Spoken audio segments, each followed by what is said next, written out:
So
Kalau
itu tinggi ke sekolah itu dalam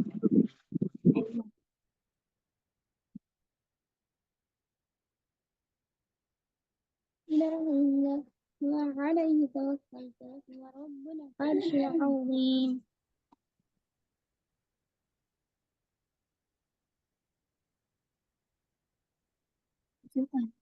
اللهم ما أنصح بمن نعمة أو بأحد من خلقك فمنك وحدك لا شريك لك فلك الحمد ولك الشكر اللهم عافني في بدني اللهم عافني في سمعي اللهم عافني في بصري لا إله إلا أنت اللهم إني أعوذ بك من البخل والفقر وأعوذ بك من عذاب في النار وعذاب في القبر لا إله إلا أنت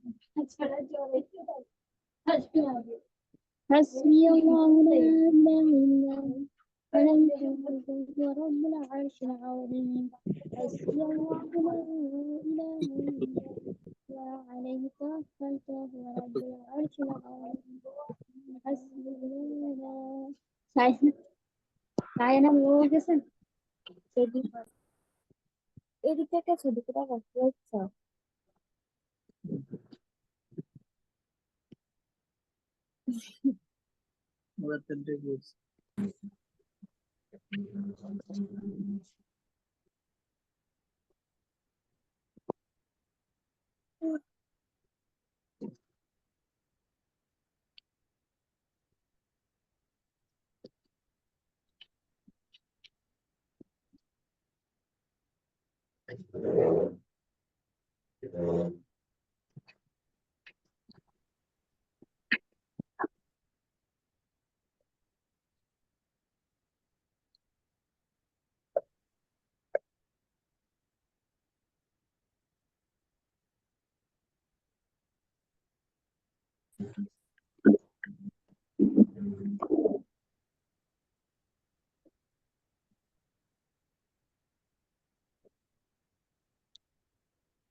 time table শিখাও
Recording in progress.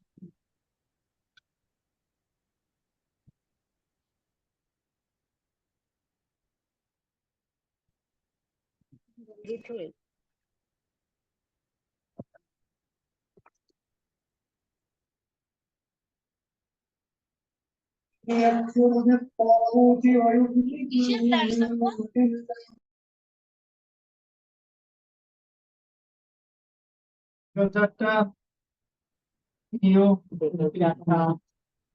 হতে দেখেছ bell ভবিষ্যৎ খারাপ থাকে দেখেছো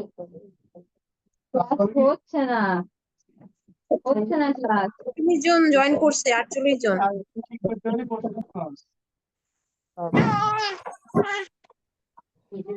বুঝছো 48 জন জয়েন করছে মাত্র 45 জন আসছে। মিউট করে নি সরি মিউট করে দাঁড়াও আমি আরেকটা এতে ঢুকি মিউট করে নিও লিখেছে অন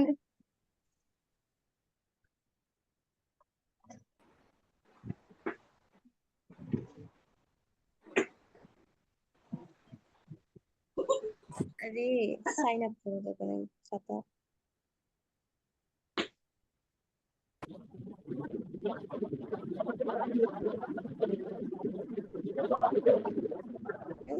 ইমেল কেন দিবে কে রে এত হাসছে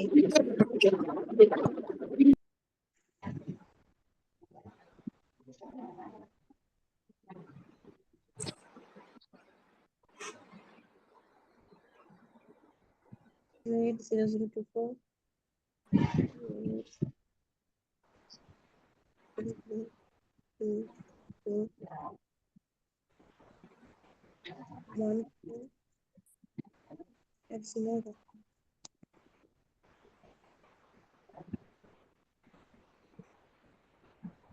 আসসালামু আলাইকুম আপু। না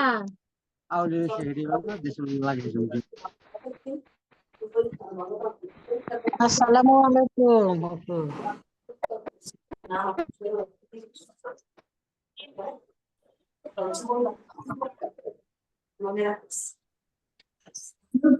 يعلمون الناس السر وما أنزل على الملكين ببابل هاروت وماروت وما يعلمان من أحد حتى يقوما إنما نحن فتنة إنما نحن فتنة فلا تكفر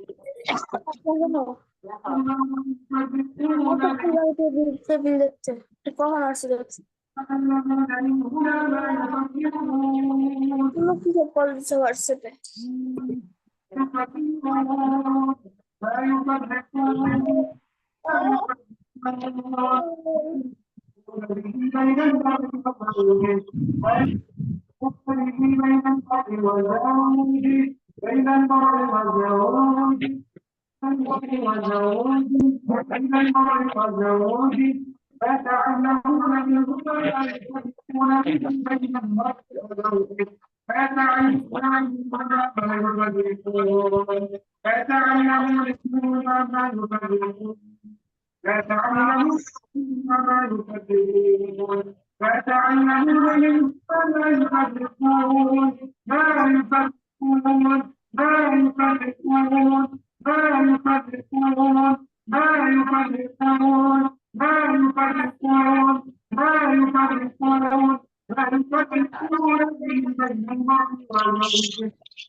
بسم الله يقبل بسم الله يقبل بسم الله يقبل بسم الله يقبل بسم الله يخرج كل جن سكن كل جن سكن الجسد للتقريب بسم الله يقبل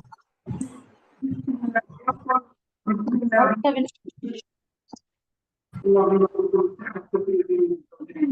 اللهم اللهم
আসসালামু আলাইকুম। আচ্ছা, হোস্ট কে আছেন? ওই যে আকবর বিন জাফর, ওটাকে একটু পোস্ট করে দেন।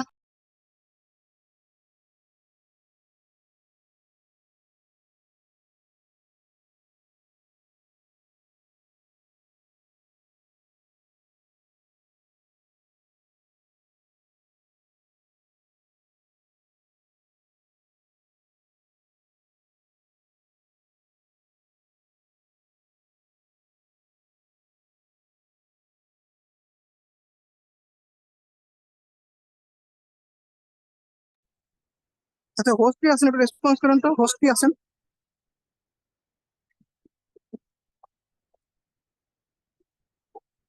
হোস্ট যিনি আছেন উনি হোস্ট থেকে লিভ নেন।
السلام عليكم ورحمة الله وبركاته.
السلام عليكم ورحمة الله وبركاته.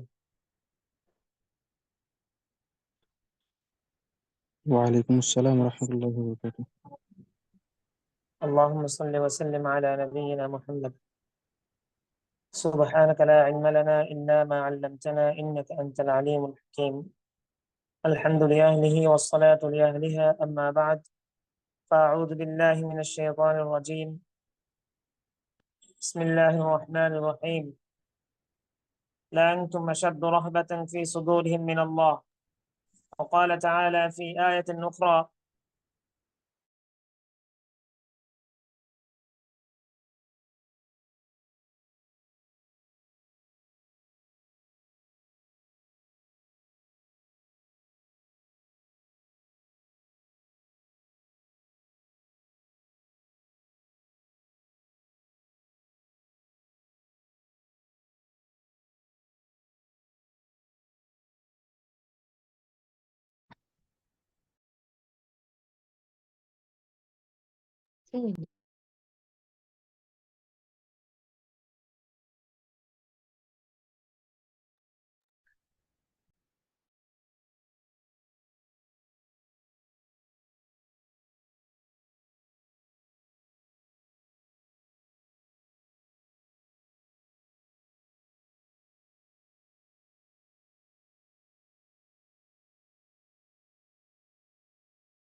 আসসালামু আলাইকুম ওয়া রাহমাতুল্লাহ।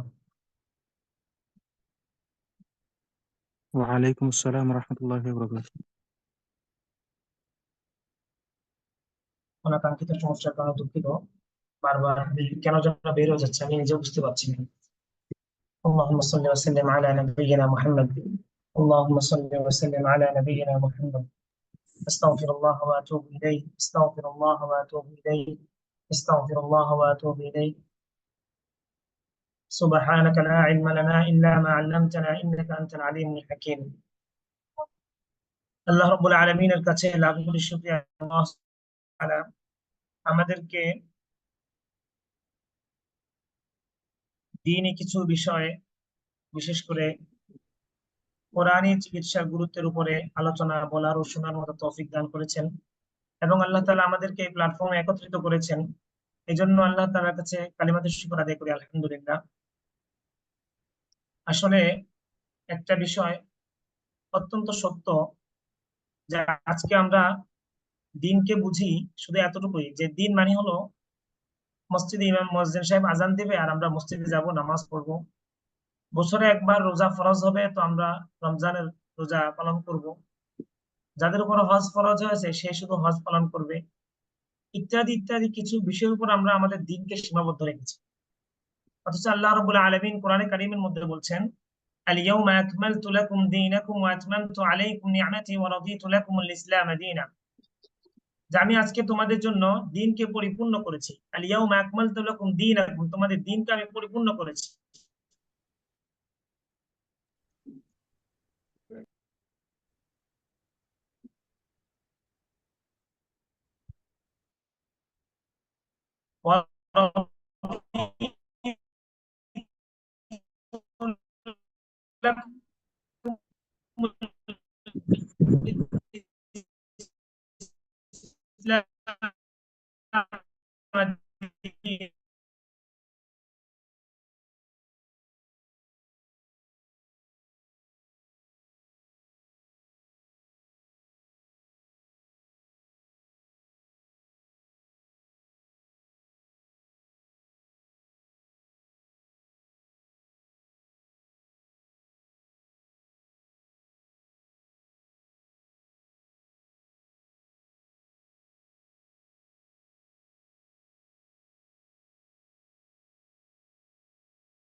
তো আমরা এটাকে এভাবে ভাবছি না যে দিন শুধুমাত্র আমাদের কাছে নামাজ, রোজা, হজ, যাকাত এতটুকুর মধ্যে সীমাবদ্ধ হয়ে গেছে। আমরা এর বাইরে ভাবতেই পারি না যে দিন আমাদের কাছে, দিন হলো আমাদের জীবন ব্যবস্থা, দুনিয়া আখিরাত সব কিছুর মধ্যেই আমাদের দিন লুকায়িত। আল্লাহ সুবহানাহু ওয়া তাআলা কোরআনে কারীমের মধ্যে বলছেন যে ওয়ানুনাজ্জিলু মিনাল কুরআনি মা হুয়া শিফাউ ওয়া রাহমাতুল লিল মুমিনিন। আমি কোরআনে কারীমের মধ্যে আমি এমন জিনিস অবতীর্ণ করেছি, ওয়ানুনাজ্জিলু মিনাল কুরআন মা হুয়া শিফা, যা বনি আদমের জন্য আরোগ্যের মাধ্যম। এই যে আল্লাহ সুবহানাহু ওয়া তাআলা কোরআনে কারীমের মধ্যে যা কিছু অবতীর্ণ করেছেন, যে যা দিয়েছেন, এবং আমাদের যত অসুস্থতা আছে সমস্ত অসুস্থতার শেফা, আমাদের আরোগ্যের মাধ্যম আল্লাহ সুবহানাহু ওয়া তাআলা এই কোরআনে কারীমের মধ্যে দিয়েছেন। আমরা যদি একটু পিছনের দিকে যাই, হযরত আইয়ুব আলাইহিস সালাতু ওয়াস সালামের ব্যাপারে আল্লাহ রাব্বুল আলামিন বলতেছেন, ওয়াজকুর আবদানা আইয়ুব ইয নাদা রাব্বাহু আন্নী মাসসানিয়াশ শাইতানু বিনুসবিন ওয়া আযাব। যে আপনি আইয়ুবের কথা স্মরণ করেন। ওয়াজকুর আবদানা আইয়ুব, আমার বান্দা আইয়ুবের কথা আপনি স্মরণ করুন। ইয নাদা রাব্বাহু, যখন তিনি তার প্রতিপালককে ডেকেছেন। যে কিভাবে ডেকেছেন? আন্নী মাসসানিয়াশ শাইতানু বিনুসবিন ওয়া আযাব, যে আমাকে শয়তান পাকড়াও করেছে, শয়তান আমাকে ধরেছে। আমার উপরে যে আল্লাহ রাব্বুল আলামিন তিনি বলছেন যে আমাকে শয়তান পাকড়াও করেছে, আন্নী মাসসানিয়াশ শাইতান, আমাকে শয়তান পাকড়াও করেছে, এবং আমার উপর একটা আযাব আছে। তো আল্লাহ রাব্বুল আলামিন এই দুইটার কথাকে আল্লাহ তাআলা ইতি টানছেন এভাবে, উরকুদ বিরিজলিক হাযা মুগতাসালুম বারিদুম ওয়া শারাব। যে কোরআনে কারীমের মধ্যে আল্লাহ রাব্বুল আলামিন বলছেন যে আপনি আপনার পা দ্বারা উরকুদ বিরিজলিক, আপনি আপনার পায়ের মাধ্যমে আঘাত করেন। হাযা মুগতাসালুম বারিদুম ওয়া শারাব, সেখান থেকে যে পানি বের হবে, ঠান্ডা পানিটা বের হবে, ওই পানিটা হলো, ওই পানিটাকে আপনি খান এবং গোসল করেন। মুগতাসাল মানে হলো গোসল করার জন্য যে সেই পানিটাকে আপনি সংগ্রহ করেন। বারিদুন, যে বারিদুন মানে হলো ঠান্ডা পানি। মুগতাসালুম বারিদ, যে ঠান্ডা পানিটাকে আপনি গোসলের জন্য সংগ্রহ করেন। ওয়া শারাব, এবং ওই পানিটাকে আপনি খান। এই যে আল্লাহ রাব্বুল আলামিন চিকিৎসার জন্য যে হযরতে আইয়ুব আলাইহিস সালাতু ওয়াস সালামের ব্যাপারে আমরা কে না জানি, সবাই জানি যে তার পুরা শরীর মানে স্কিন ডিজিজ হয়ে গেছিল। তার পুরা শরীরটা অসুস্থ হয়ে গেছে, যে পুরা শরীরের মধ্যে পোকা হয়ে গেছে। এখন স্বাভাবিকভাবে যদি আমরা এটাকে দেখি যে এটা তো পানি খেলে তো ভালো হওয়ার কথা না, এটা তো পানি খাওয়ার দ্বারা ভালো হওয়ার কথা না, এটা ভালো হচ্ছে কিসের দ্বারা? তো ভালো হচ্ছে, বলা হচ্ছে যে ভালো হচ্ছে এটা আল্লাহ তাআলা। সমস্ত চিকিৎসার মধ্যে কোনো ডাক্তার একথা বলবে না যে আপনি, আমি যে মেডিসিনটা আপনাকে লিখে দিলাম এই মেডিসিন খাওয়ার সাথে সাথে আপনি সুস্থ হয়ে যাবেন, এই মেডিসিন খাওয়ার দ্বারাই আপনি পরিপূর্ণরূপে আপনি আরোগ্য লাভ করবেন। এরকম পৃথিবীর কোনো ডাক্তার একথা বলবে না। হ্যাঁ, তারা বলবে আপনি ওষুধটা খান, ইনশাআল্লাহ আপনি সুস্থ হয়ে যাবেন, হয়তোবা আপনি সুস্থ হয়ে যেতে পারেন। কিন্তু ওই ওষুধের উপরে আল্লাহ তাআলার হুকুম আসলে তাহলে ওই ব্যক্তি সুস্থ হবে। যদি আল্লাহ তাআলার হুকুম না আসে তাহলে ওই ব্যক্তি সুস্থ হবে না। কিন্তু একই কথা আমরা কোরআনের ব্যাপারে যদি বলি যে কোরআনের এই আয়াত পড়লে ওই ব্যক্তি সুস্থ হবে, আরেকজন ব্যক্তি সুস্থ হবে না। আরেকজন ব্যক্তি সুস্থ, হুকুম যদি ওই আয়াতের উপর ওই ব্যক্তির আরোগ্যতার উপর থেকে থাকে তাহলে ওই ব্যক্তি সুস্থ হয়ে যাবে। আর আল্লাহ রাব্বুল আলামিনের হুকুম যদি ওই আয়াতের উপর না থাকে তাহলে ওই ব্যক্তি সুস্থ হবে না। কিন্তু আমরা কোরআনের ক্ষেত্রে আসলে আমাদের কাছে একটা বিষয় চলে আসে যে দুনিয়ার সব জায়গায় যাই, সেখানে আমরা চ্যালেঞ্জ করি না, কিন্তু কোরআনের ব্যাপারে এসে আমরা এসে চ্যালেঞ্জ করি যে আমাকে এটা পড়ার দ্বারা আমাকে পরিপূর্ণ সুস্থতা আমার চলে আসতে হবে। এটাতে গ্যারান্টি কতটুকু? আজকে আমাদের ইমানের পরীক্ষা হয় কোরআনের কাছে আসলে, আমাদের ইমানের পরীক্ষা হয় যখন আমরা তিব্বে নববীর মধ্যে আসি। তো তিব্বে নববী রাসূল সাল্লাল্লাহু আলাইহি ওয়াসাল্লামের নববী চিকিৎসা, এই নববী চিকিৎসার একটা মাধ্যম হলো রুকিয়া শারঈয়া। যে শরিয়ার মাধ্যমে রুকিয়া শারঈয়া অর্থাৎ কোরআন ও হাদিসে বর্ণিত, কোরআনের আয়াত এবং হাদিসে বর্ণিত দোয়ার মাধ্যমে যে ঝাড়ফুঁক করা হয় সেটাকে বলা হয় রুকিয়া শারঈয়া। এটা হলো তিব্বে নববীর বড় একটা চ্যাপ্টার। তিব্বে নববীর আরেকটা চ্যাপ্টার হলো যে যে হিজামা, যে রাসূলুল্লাহ সাল্লাল্লাহু আলাইহি সাল্লাম হিজামা করেছেন। হিজামা মানে হলো আমরা আগের যুগে ছোটকালে দেখতাম যে বেদে যারা ছিল তারা শিংগার মাধ্যমে শিং দিয়ে তারা শিঙ্গা লাগাতো, এটাকে বলা হয় হিজামা। তো এখন যে এগুলা সব তিব্বে নববীর একটা অংশ। রাসূল করিম সাল্লাল্লাহু তাআলা আলাইহি ওয়াসাল্লাম যে সাহাবায়ে কিরামের ব্যাপারে বলছেন যে তাদের ব্যাপারে সূরা ফাতিহা, একটা হাদিসের মধ্যে আসছে যে সূরা ফাতিহা একজনকে শুধুমাত্র ফু দিয়েছে তো ব্যক্তি সুস্থ হয়ে গেছে। এখন যে যিনি ফু দিয়েছেন,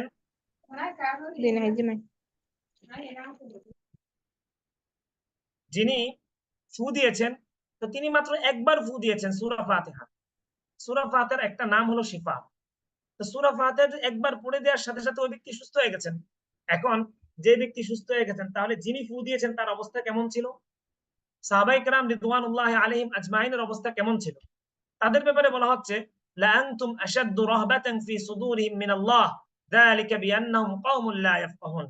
যে সাহাবায়ে কেরামের ব্যাপারে বলা হচ্ছে লা আনতুম আশাদ্দু রাহবা, সূরা হাশরের 13 নম্বর আয়াতের মধ্যে বলা হচ্ছে যে তোমরা অবশ্যই আশাদ্দু রাহবাতান ফি সুদুরিহিম মিনাল্লাহ, যে কাফের এবং মুনাফিকের দিলের মধ্যে তোমরা সাহাবারা, লা আনতুম মানে আই আনতুমুস সাহাবা, তোমরা সাহাবারা কাফের এবং মুশরিকদের দিলের মধ্যে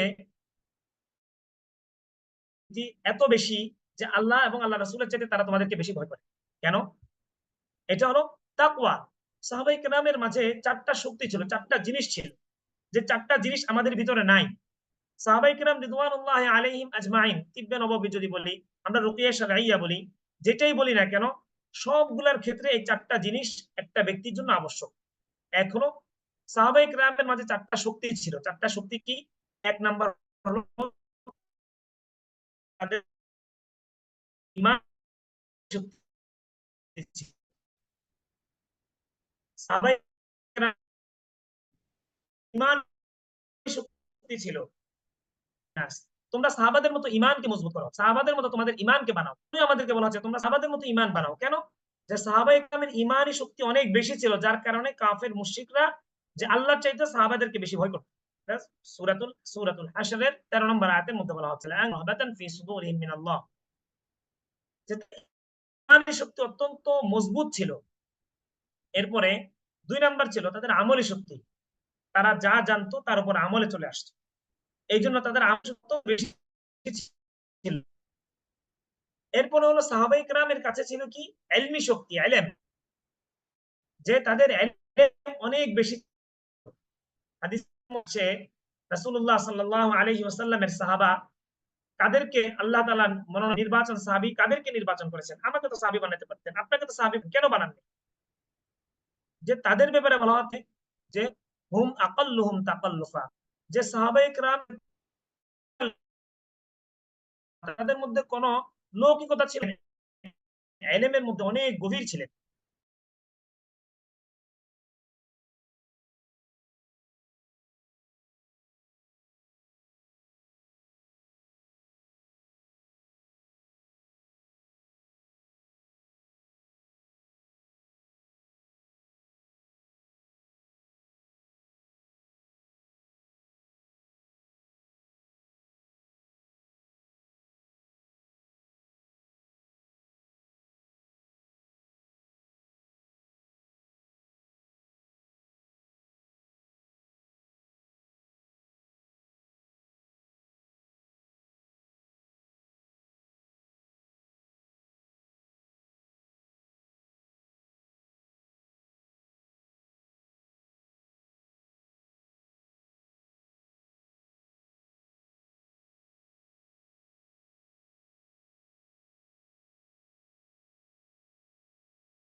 জি, তো সাহাবায়ে কেরাম রিদওয়ানুল্লাহি আলাইহিম আজমাইনের ব্যাপারে তো তাদের শক্তি ছিল কি?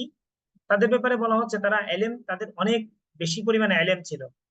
তো কেমন ইলম ছিল? তো বলা হচ্ছে যে তাদের ইলম হলো এমন যে যে আ'মাকুহুম ইলমা, তাদের ইলম অনেক গভীর ছিল, অনেক গভীর ইলমের অধিকারী সাহাবায়ে কেরাম রিদওয়ানুল্লাহি আলাইহিম আজমাইন ছিলেন। তারপরে তাদের কি ছিল? শারীরিক সক্ষমতা অনেক বেশি ছিল। এই 4টা শক্তির কারণে এক নাম্বার শক্তি হলো তাদের ঈমানী শক্তি, 2 নাম্বার হলো আমলী শক্তি, 3 নাম্বার হলো তাদের ইলমি শক্তি, 4 নাম্বার হলো তাদের শারীরিক শক্তি। এই চারটা শক্তি থাকার কারণে এখন তারা যে তাদেরকে বলতেছে যে তাদেরকে যে সবাই ভয় করতেছে, কাফের মুশরিক থেকে মুনাফিক পর্যন্ত সবাই তাদেরকে ভয় করছে। কেন ভয় করছে? কারণ তাদের এই চারটা শক্তি ছিল। আজকে আমরা যারা কাজ করছি রুকিয়া শারঈয়ার উপর কাজ করছি, যদি কোনো ব্যক্তির ভিতরে চারটা এলেমের কোনো একটার ঘাটতি থাকে, তাহলে একই রকম যে তার এই যদি কোনো একটার ঘাটতি থেকে থাকে, তাহলে তার রুকিয়া শারঈয়ার এটা কোনো কাজে আসবে। এবং যার জন্য কাজ করা হচ্ছে তার জন্যই চারটা শক্তি জরুরি। এক্ষেত্রে একটা বিষয় অত্যন্ত জরুরি যে আমরা আসলে রুকিয়া শারঈয়ার ক্ষেত্রে, যে কোরআনিক চিকিৎসার ক্ষেত্রে আমরা যে কোনো বিষয় আসলে যে আমরা একদর দিয়ে চলে যাই কোথায়? আমরা কোরআনের কাছে আসি কখন? কোরআনের কাছে আসি একবারে সবার শেষে। আর কোরআনকে আমরা রেখেছি কোথায়? আমাদের পিঠের। কোরআনের মধ্যে আসছে যে কোরআনকে তোমরা তোমাদের মানে পিঠের উপর রেখো না, অর্থাৎ তোমাদের পিছনে রেখো না। তা আমরা আজকে কোরআনকে আমাদের যে পিছনে রেখেছি, কি পরিমাণ পিছনে রেখেছি? দুনিয়ার সমস্ত কাজ হলো আগে, কোরআন হলো সবার পরে। কোরআনকে আমরা আমাদের জীবনের সঙ্গী বানাই নাই। অথচ কোরআনের মধ্যে আল্লাহ রাব্বুল আলামিন বলতেছেন ওয়ানুনাজ্জিলু মিনাল কুরআনি মা হুয়া শিফা। আমি কোরআনের মধ্যে যে যত ধরনের রোগ আছে সমস্ত রোগের শেফা আমি এই কোরআনের মধ্যে দিয়েছি। অথচ আল্লাহ সুবহানাহু ওয়া তাআলা আমাদেরকে এই কথা বলে দিয়েছেন, কিন্তু আমাদের এই কোরআনের প্রতি বিশ্বাস নাই। আমরা যত রোগ আসে সমস্ত রোগের জন্য আমরা প্রথমে কারণ খুঁজি, রিজন খুঁজি, কি কারণে আমার এই রোগটা আসছে। মাথা ব্যথা আসছে কেন? আমি মনে হয় বৃষ্টিতে ভিজেছি এই জন্য আমার মাথা ব্যথা হচ্ছে। ঘুম হয় নাই কেন? আমার ঘুম হয় নাই এই জন্য আমার ঘুম হয় নাই, আমি আমার এই জন্য মাথা ব্যথা করতেছে। তারপরে বিভিন্ন ধরনের যদি কারো কোনো সমস্যা আসে, তো প্রত্যেকটা সমস্যার পিছনে আমি একটা কারণ দাঁড় করে দিই। অথচ এটার পিছনে আমি আমার কোরআনকে সামনে নিয়ে আসি না। যদি কোরআনকে সামনে নিয়ে আসি, তো তাহলে আমাদের সামনে একটা বিষয় স্পষ্ট হয়ে যাবে যে আসলে প্রত্যেকটা কাজ যদি নবী আম্বিয়া আলাইহিস সালাতু ওয়াস সালামের জীবনে যদি আমাদের সামনে নিয়ে আসি, তাহলে আম্বিয়া আলাইহিস সালাতু ওয়াস সালাম কি বলেছেন? যেমন হযরত আইয়ুব আলাইহিস সালাতু ওয়াস সালামের কথা আপনাদেরকে শুনিয়েছি, যে তিনি বলতেছেন ওয়াজকুর আবদানা আইয়ুব ইয নাদা রাব্বাহু আন্নী মাসসানি আশ-শাইতানু বিনুসবিন ওয়া আযাব।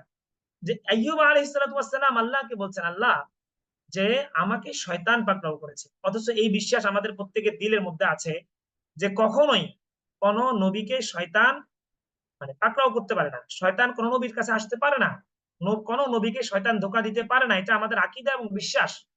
তাহলে ওই আকীদা এবং বিশ্বাস থেকে আমরা যদি এই আয়াতকে চিন্তা করি, তাহলে হযরত আইয়ুব আলাইহিস সালাতু ওয়াস সালাম এই দোষটা শয়তানের কেন দিলেন? এই দোষটা শয়তানকে কেন দিলেন? তাহলে এই দোষটা শয়তানকে আইয়ুব আলাইহিস সালাতু ওয়াস সালাম এজন্য দিলেন যে যত কল্যাণকর কাজ আছে সমস্ত কল্যাণকর কাজ আসবে আল্লাহ তাআলার পক্ষ থেকে, আল্লাহ তাআলার তৌফিক, এটা বিইজনিল্লাহ হবে, আল্লাহর হুকুমে হবে। আর যত ধরনের অকল্যাণ কাজ, যত ধরনের ক্ষতির কাজ, এগুলা সব শয়তানের পক্ষ থেকে আসবে। এখন আমরা যদি একটু চিন্তা করি, আমাদের ছোট থেকে ছোট সমস্যা, বড় থেকে বড় সমস্যা, যেটাই সমস্যা আসুক, আমরা একটা কারণ বের করে কোরআনকে অ্যাভয়েড করি। আমরা কোরআন থেকে পিছু হটে যাই, আমরা কোরআনকে ছেড়ে দিই, হাদিসকে আমরা ছেড়ে দিই। এখন যে কোনো ক্ষেত্রে আমরা কোরআন এবং হাদিসকে আমরা ছেড়ে দেয়া, যে কোনো একটা কারণকে সামনে দাঁড় করে যদি আমরা কোরআন ও হাদিসকে ছেড়ে দিই, এটার দ্বারা দাঁড়াচ্ছে আমাদের সামনে যে আসলে আমাদের ঈমানের ঘাটতি কতটুকু। অথচ হাদিসের মধ্যে রাসূল করিম সাল্লাল্লাহু তাআলা আলাইহি ওয়াসাল্লাম বলছেন যে ইদান কাতা আশিসুনা আলি আহাদিকুম ফালিয়ুসাল্লি, তোমাদের কারো যদি জুতার ফিতা ছিঁড়ে যায় সে যেন 2 রাকাত নামাজ পড়ে। অথচ আমার এত বড় রোগ আসতেছে, আমি 2 রাকাত নামাজ পড়ি, আমি আল্লাহর কাছে সাহায্য চাই না, আমি আল্লাহর কাছে চাই না, আমি কোরআনের দ্বারস্থ হই না, আমি আল্লাহ তাআলার কাছে দ্বারস্থ হই না, আমি কার কাছে যাচ্ছি? আমি যাচ্ছি তো যদি যৌক্তিক কোনো কারণ থাকে তো আমরা তো ডাক্তারের কাছে যাই, অবশ্যই ডাক্তারের কাছে যাব। যেটা আমাদের ডাক্তারি সমস্যা সেটা তো ডাক্তারের কাছে অবশ্যই যাব। তো যেটা আমাদের ডাক্তারের কাছে সমস্যা না, তো সেটা ডাক্তারের কাছে গিয়ে তো কোনো লাভ নেই। এখন এই ক্ষেত্রে আমরা দেখা যায় যে সাধারণত কি করে থাকি, সব ক্ষেত্রে বুঝে না বুঝে আমরা কোরআন ব্যতীত যত জায়গায় যাওয়া দরকার আমরা সব জায়গায় যাচ্ছি। শুধু কোরআনকে ছেড়ে দিয়ে যত জায়গায় যেতে হয় আমরা সব জায়গায় চলে যাচ্ছি, কিন্তু কোরআনকে আমরা কেউ আঁকড়ে ধরছি না। অথচ কোরআনের মধ্যে আল্লাহ রাব্বুল আলামিন বলছেন ওয়ানুনাজ্জিলু মিনাল কুরআনি মা হুয়া শিফা। আমার যত অসুস্থতা আছে সমস্ত অসুস্থতার আরোগ্যতা আল্লাহ তাআলা এই কোরআনে কারীমের মধ্যে দিয়েছেন। হয়তোবা আমি এটাকে খুঁজে পাইনি, এটা আমার দুর্বলতা, আমি এটা করতে পারি না, তো এটা আমার দুর্বলতা। যত ধরনের রোগ আছে সমস্ত রোগের চিকিৎসা আল্লাহ তাআলা কোরআনে কারীমের মধ্যে দিয়েছেন।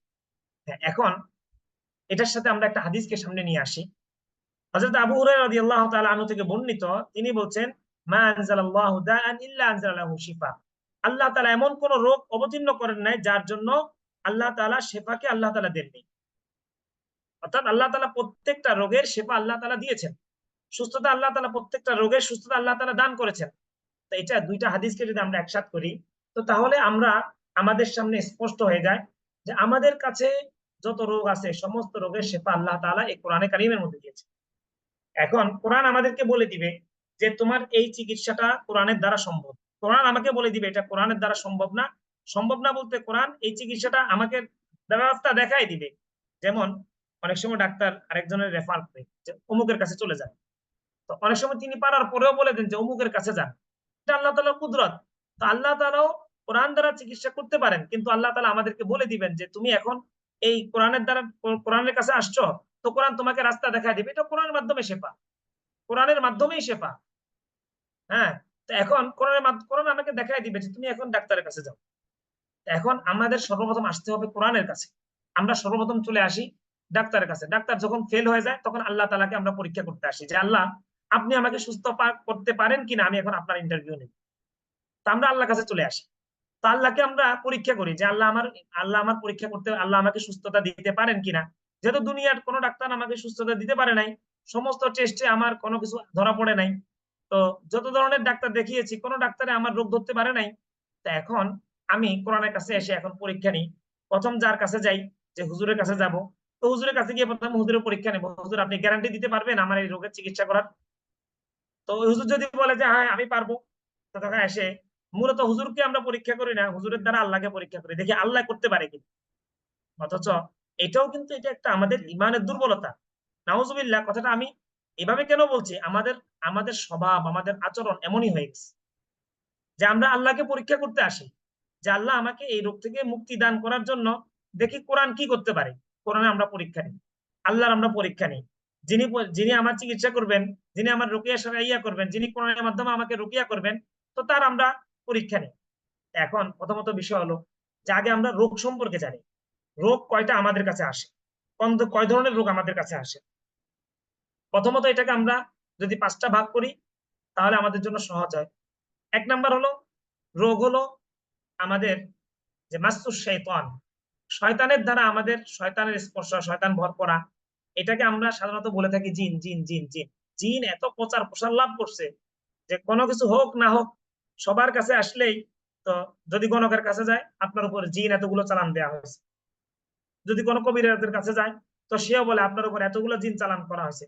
মানে অর্থাৎ আমাদের একমাত্র শত্রু হলো শয়তান, জিন। যেখানেই যাই সব জায়গায় শুধু জিনের কথাই বলে যে আপনার উপরে জিন চালান করা হয়েছে, আপনি জিনের দ্বারা আক্রান্ত, জিন আপনার উপরে সওয়ার করেছে, জিন আপনার উপরে ভর করেছে, সব জিন সব জিন।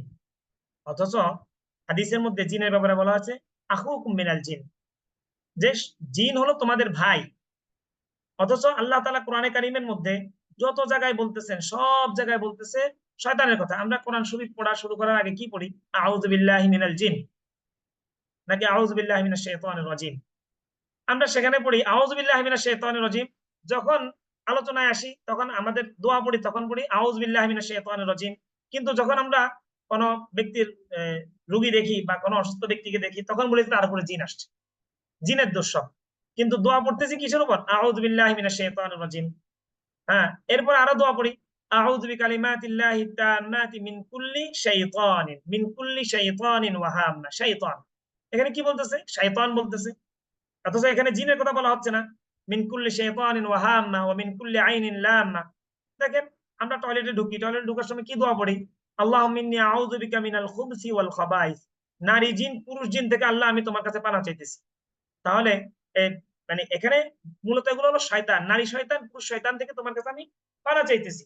আল্লাহ তাআলা কোরআনে কারীমের মধ্যে বলতেছেন আলাম আহাদ ইলাইকুম ইয়া বানি আদম আল্লা তা'বুদুশ শাইতান। সব জায়গায় আল্লাহ তাআলা বলতেছেন শয়তানের কথা, অথচ সব জায়গায় এসে আমরা কাকে বলি? জিন জিন জিন জিন জিন। এমন এক অবস্থা হয়ে গেছে সব জিনে করে, সব জিনে করে। শয়তানের দোষ কেউ দিই না, কারণ শয়তানকে আল্লাহ তাআলা বলছেন যে শয়তানকে তোমরা তোমাদের শত্রু হিসাবে গ্রহণ করো। আমরা আমাদের শত্রু হিসাবে শয়তানকে গ্রহণ না করে আমরা করেছি কাকে? জিনকে। এখন কারো কোনো সমস্যা হলে বলি জিনে করেছে, কে করেছে, জিন করেছে, কার কি হয়েছে, জিনের দ্বারা হয়েছে, সমস্যা হয়েছে মানে তার সেহের ব্ল্যাক ম্যাজিক হয়েছে তো কিসের দ্বারা হয়েছে, জিনের দ্বারা হয়েছে, সব জিন। অথচ কেউ একবারও বলি না যে এটা শয়তানের দ্বারা হয়েছে। এখন আমাদের প্রথম রোগের কারণ হলো যে মাসুস শয়তান, শয়তানের দ্বারা আমরা মানে রোগাক্রান্ত হতে পারি। মাসুস শয়তান বলা হয়, মাসুস শয়তান, শয়তানের দ্বারা আমরা রোগাক্রান্ত হতে পারি। 2 নাম্বার হলো সেহের অর্থাৎ ব্ল্যাক ম্যাজিক, ব্ল্যাক ম্যাজিকের দ্বারা আমরা রোগাক্রান্ত হতে পারি, অসুস্থ হতে পারি। 3 নাম্বার হলো আল আইন অর্থাৎ বদ নজর। আল আইনু হাক্কুন, হাদিসের মধ্যে আসছে আল আইনু হাক্কুন, যে বদ নজর এটা সত্য। বদ নজরের দ্বারা হাদিসের মধ্যে আসছে বদ নজর কখনো কখনো মানুষকে কবর পর্যন্ত পৌঁছায় দেয়। বদ নজর মানুষের একটা অঙ্গকে সম্পূর্ণ চিরতরে নষ্ট করে দিতে পারে, বদ নজর এত এত ভয়ানক। তাহলে বদ নজর। তারপরে হলো 4 নাম্বার হলো ব্যাকটেরিয়া জনিত অসুবিধা, কারো ব্যাকটেরিয়ার কারণে সে অসুস্থ হয়ে গেছে, ভাইরাসের কারণে সে অসুস্থ হয়ে গেছে। এটা এই যে ধরেন চারটার কথা বললাম। 5 নাম্বার হলো গযবুম মিনাল্লাহ, আল্লাহ তাআলার পক্ষ থেকে আল্লাহ তাআলার ক্রোধ, আল্লাহ তাআলার রাগ, অথবা এটাকে আমরা বলতে পারি তাকদীর।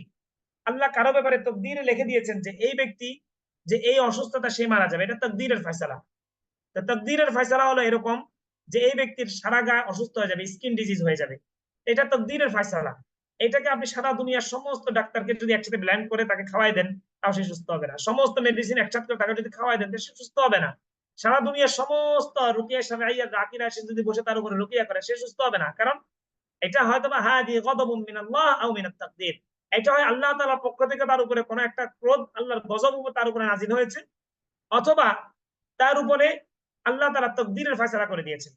যেমন গযবুম মিনাল্লাহর একটা উদাহরণ আমরা কোরআন থেকে দেখি। হযরত মূসা আলাইহিস সালাতু ওয়াস সালামের সাথে একজন ছিল, আমরা সামিরি বলি, সামিরি। তার ব্যাপারে কোরআনে কারীমের মধ্যে একটা আয়াত আসছে আন তাকুলা লা মিসাস ওয়া ইন্না লাকা ফিল হায়াতি আন তাকুলা লা মিসাস, তুমি মৃত্যুর আগ পর্যন্ত তোমার শরীরটা এমন হবে যে কেউ তোমাকে যদি ধরার সাথে সাথে তোমার শরীরে স্কিন ডিজিজ হয়ে যাবে, তুমি ব্যথা অনুভব করবে, তোমাকে কেউ টাচ করতে পারবে না, তোমার এই রোগটা থাকবে। এইটা হলো গযবুম মিনাল্লাহ, আল্লাহ তাআলার গজব তার উপরে নাযিল হয়ে গেছে। আরেকটা হলো হযরত আইয়ুব আলাইহিস সালাতু ওয়াস সালামের উপরে, এটা হলো তাকদীর মিনাল্লাহ, আল্লাহ তাআলার পক্ষ থেকে তাকদীর ছিল তিনি এতদিন এভাবে অসুস্থ থাকবেন, এটা আল্লাহ তাআলার পক্ষ থেকে এটা ফয়সালা ছিল। তাহলে এখন দেখেন আমরা 5টার কথা বললাম, 5টার মধ্যে 3টার চিকিৎসা হলো কোরআনে কারীম এবং হাদিসের দ্বারা। এক হলো সেহের, 2 হলো মাসুস শয়তান, যে সেহের মানে ব্ল্যাক ম্যাজিক, মাসুস শয়তান মানে শয়তান দ্বারা আক্রান্ত, সেটা শয়তান ভর হতে পারে, শয়তানের দূর থেকে তার উপরে কোন ধরনের মানে আক্রমণ করতে পারে। 3 নাম্বার হলো বদনজর। এই 3টা জিনিসের সম্পূর্ণ চিকিৎসা হলো কোরআনে কারীম এবং হাদিস থেকে। একটার চিকিৎসা হলো সম্পূর্ণ আমরা ডাক্তারের কাছে গিয়ে চিকিৎসা নেই, আরেকটা হলো এটার চিকিৎসা তাকদীরের ফয়সালা, আমি রুকিয়া শারঈয়া করতে পারি, ডাক্তারের কাছেও আসতে পারি, কিন্তু আল্লাহ তাআলা যদি এটার উপরে ফয়সালা করে দেন এটা এভাবেই থাকবে, যদি আল্লাহ তাআলা মাফ করে দেন তাহলে কোনো একটা সময় এটা মাফ হয়ে যেতে পারে। এটা দুইটার সাথে সম্পৃক্ত থাকে। এখন একটা মানুষের রোগ হয় যে আমরা 5টা রোগের কথা বললাম, 5টা কারণে সে অসুস্থ হয়। এই 5টা কারণ যদি আমার ভিতরে থেকে থাকে, ধরেন কোন একজন ব্যক্তির যদি মাসুস শয়তান হয়, শয়তান দ্বারা সেই ব্যক্তি আক্রান্ত হয়, তাহলে আপনি সারা দুনিয়ার সমস্ত ডাক্তারের কাছে গেলে কি সমস্ত টেস্ট করালে কি তার রোগ ধরা পড়বে না। কারণ যদি বদনজরের সমস্যা থাকে তো সারা দুনিয়ার সমস্ত টেস্ট করে ফেললে, ল্যাব টেস্ট করলেন, কোন টেস্টের দ্বারা তার কোনো রোগ আসবে না। এরপর যদি কোনো ব্যক্তি যদি ব্ল্যাক ম্যাজিক থেকে থাকে, আপনি সমস্ত ধরনের চিকিৎসা তার এখানে ফেল করে দিন, তার কোনো রোগ এখানে ধরা পড়বে না। এখন একজন ব্যক্তির যে তার যে অসুস্থতার কারণ কি কারণ হয়েছে, এটা যদি আমি শুরু থেকেই কোরআনের কাছে আসতাম তাহলে আমার এই 3টা নির্ণয় হয়ে যেত। এই 3টার বাইরে যদি আমার না থাকে তাহলে অটোমেটিক যিনি রুকিয়া করবেন তিনি বলে দিবেন যে আপনার এখানে কোরআনের দ্বারা আপনার এখানে এই মুহূর্তে আপনার কোনো রোগ ধরা পড়ে নাই, কোরআন বলতেছে আপনি এটা এখন ডাক্তারের কাছে যান। এখন আমরা উল্টাটা করেছি। কোনটা করেছি? সর্বপ্রথম গিয়ে চলে যাই আমরা ডাক্তারের কাছে, সমস্ত টাকা পয়সা আমরা নষ্ট করে এখানে আসি, আসার পরে এরপরে বলি যে আমার তো এখন চিকিৎসা হচ্ছে না, রোগ ধরা পড়তেছে না, আমি এখন কি করব? এখন অনেকের মনে প্রশ্ন ডাকতে পারে যে কোরআনের আয়াত পড়লে, আমি তো অনেক ব্যক্তির কাছে গেছি, অনেক হুজুরের কাছে গেলাম, অনেক ইমাম সাহেবের কাছে গেলাম, তো তারা তো আমাকে ঝাড়ফুঁক করেছে, আমার তো কোনো কিছু ধরতে পারলো না। এখন কথা হলো আসলে যে সত্যিকার অর্থে তিনি কি কোরআনের চিকিৎসা করেন কিনা? কোরআন চিকিৎসা মানে কি?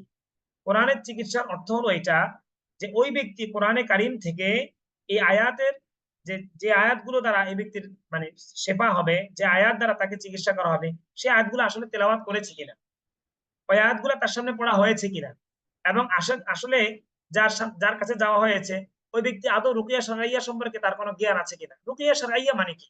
রুকিয়া শারঈয়া হলো কোরআন এবং হাদিসে বর্ণিত যে আয়াত এবং হাদিসগুলো আছে এগুলাকে পাঠ করা, নির্ধারিত কিছু আয়াতকে পাঠ করা।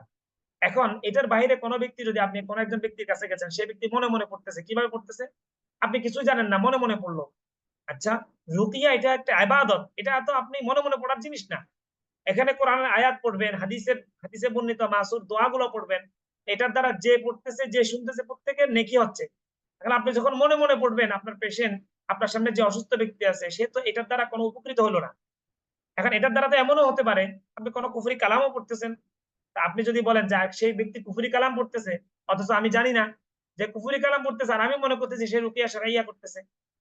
তো যদি সে কুফরি কালাম পড়ে অথবা কোরআন ও হাদিসের বাইরে কোনো কিছু পড়ে থাকে, তাহলে সেটাও জোরে জোরে পড়বে। হ্যাঁ, সেটার অর্থ যদি ঠিক থেকে থাকে, আমাদের কোনো বড় ব্যক্তির কোনো দোয়া ছিল, কোনো বুজুর্গ ব্যক্তির কোনো দোয়া ছিল, সেই দোয়াটা সে পড়লো, এটা হতে পারে।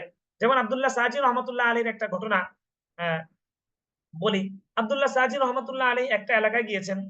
তো তিনি ওই এলাকা যাওয়ার পরে মানুষ বলেছে, হযরত আপনি আপনার এই উটটাকে এখানে রাখবেন না, এখানে এমন একজন ব্যক্তি আছে যার চোখে সমস্যা আছে, অর্থাৎ তার বদনজরের সমস্যা আছে। এখানে যদি আপনি আপনার উটটাকে রাখেন, তাহলে ওই ব্যক্তির বদনজর লাগলে আপনার উট মারা যাবে। উনি বললেন, কিছু হবে না, কালামুল্লাহি হাক্কুন। তিনি বলতেছেন আল্লাহর কালাম সত্য, কিছু হবে না ইনশাআল্লাহ। তিনি এটা বলে উটটাকে রেখে গেছেন। মসজিদ থেকে বের হয়ে দেখেন যে তার উট মাটির মধ্যে গড়গড়াইতেছে, অর্থাৎ মৃত্যুর জন্য মৃত্যুর প্রস্তুতি নিচ্ছে তার উট, এমন এক অবস্থা। তো তিনি বুঝে গেলেন যে আসলে এখন এই মুহূর্তে যে সমস্যাটা হয়েছে এটা হলো যে ওই ব্যক্তির বদনজর লেগে গেছে। তো তিনি তার বাড়ির সামনে গেছেন, বাড়ির সামনে গিয়ে তাকে ডাকলেন, ইয়া ফুলান, তাকে ডাকলেন, দেখে বলতেছেন, বিসমিল্লাহি হাবাসুন হাবিস ওয়া হাজারুন ইয়াবিস ওয়া শিহাবুন কাবিস রাদাতুল আইনা ইলা আইনিল হাসিদ ওয়া ইলা আহাব্বিন নাস ইলাই ফারজি'আল বাসরা হাল তারা মিন ফুতুর সুম্মা আরজি'আল বাসরা কাররাতাইন ইয়ানকালিব ইলাইকাল বাসরু খাসিয়ান ওয়া হুয়া হাসির। এখন এই দোয়া পড়ার সাথে সাথে উঠে দাঁড়ায় গেছে। অর্থাৎ তার যে চিরতরে ওই ব্যক্তির কিতাবের মধ্যে লেখা হয় যে ব্যক্তির বদনজরের সমস্যা ছিল, তার বদনজরের সমস্যা একবার চিরতরে চলে গেছে এবং তার উট পরিপূর্ণ সুস্থ হয়ে গেছে। এখন এই দোয়াটা হাদিসে বর্ণিত না, এই দোয়াটা কোরআনে বর্ণিত না, এই দোয়াটা একজন বুজুর্গ ব্যক্তির আমল। এখন এটাকে যদি আপনি বলেন যে এটা কোরআন হাদিসের, আপনি বললেন যে এটা কোরআন হাদিস না, এটা একজন বুজুর্গ ব্যক্তির আমল, হ্যাঁ, আপনি রুকিয়া শারঈয়ার মধ্যে আপনি এটাকে ব্যবহার করতে পারবেন, কোনো সমস্যা নাই। আপনি যদি এটাকে বলেন যে না, এটাও কোরআন এবং হাদিসের কোনো একটা অংশ, তাহলে এটা ব্যবহার করা যাবে। এখন যেটাই ব্যবহার করেন, যে আয়াতই পড়ুন না কেন, যে কোনো দোয়াই পড়েন না কেন, সেটা অবশ্যই আপনাকে যে নিঃসন্দেহে সেটা আপনাকে জোরে উচ্চ স্বরে বলতে হবে। এটা এমন না মনে মনে পড়ুন আলহামদুলিল্লাহ রাব্বিল আলামিন আর রহমানির রহিম মালিকি ইয়াউমিদ্দিন, মনে মনে পড়বেন এরকম না। এটা অত্যন্ত বলিষ্ঠ কণ্ঠে পড়তে হবে, শুনাইতে হবে যে আমার আশেপাশে মানুষ ঘরের মধ্যে জোরে গান বাজনা চালাইতে পারে, মানুষ আশেপাশে পাপাচারের কাজ নিঃসংকোচে করতে পারে, কিন্তু আমি রুকিয়ার আয়াতগুলা নিঃসংকোচে করতে পারি না। রুকিয়ার আয়াতগুলা আমি নিঃসংকোচে করতে পারছি না, আমার লাউড নিয়ে আমার আওয়াজগুলো বের হচ্ছে না, তাহলে আমার আয়াতগুলা বের হচ্ছে না, হাদিসগুলা বের হচ্ছে না, তার মানে বোঝা যাচ্ছে যে রুকিয়া করতেছে তারও ইমানের ঘাটতি আছে। এই জন্য রুকিয়া শারঈয়া এটা হবে শরীয়তের দৃষ্টিগুণ থেকে এটাকে রুকিয়া শারঈয়া করতে হবে। এটাকে আমাদেরকে দাঁড় করাইতে হবে যে আসলে এটা রুকিয়া শারঈয়া, এর বাইরে যেগুলো আছে এগুলো রুকিয়া শারঈয়া না। বাজারে যে একই ওষুধের নামে ভেজাল ওষুধ থাকে, রুকিয়া শারঈয়ার নামে বিভিন্ন জন রুকিয়া শারঈয়ার বাদ দিয়ে অন্য কিছুও করছে। এই জন্য অবশ্যই আমাদেরকে এই বিষয়টা সামনে রাখতে হবে যে রুকিয়া শারঈয়ার অর্থ হলো কোরআন ও হাদিসে বর্ণিত আয়াত, মাসুর, দোয়া, এগুলাকে একজন রোগীর সামনে পড়া, সেখান থেকে তার রোগ নির্ণয় করা এবং এগুলা বিষয়ে সে পারদর্শী হওয়া। যদি কোনো ব্যক্তি পারদর্শী না হয়, তো নিঃসন্দেহে ওই ব্যক্তি সে তো বুঝবে না কোন আয়াতের সময় তার রোগীর কি রিয়াক্ট তৈরি হলো।